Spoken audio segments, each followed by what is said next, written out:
Must know Tagalog words and phrases when traveling to the Philippines.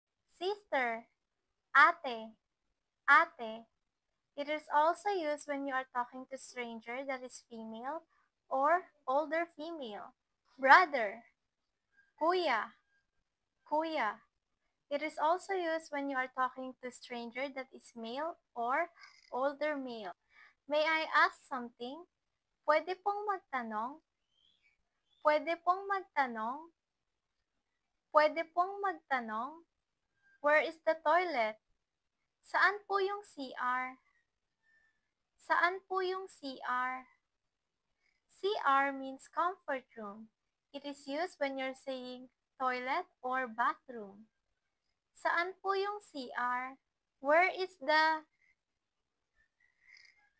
Saan po yung...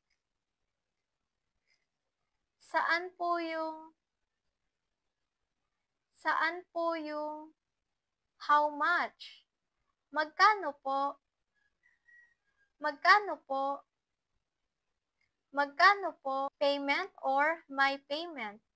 Bayad po. Bayad po. Bayad po.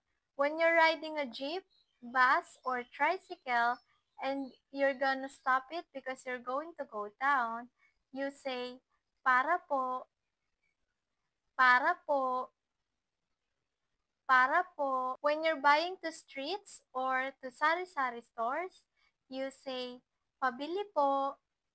It means, may I buy? Pabili po. Pabili po. Hope all or wish all is sana all.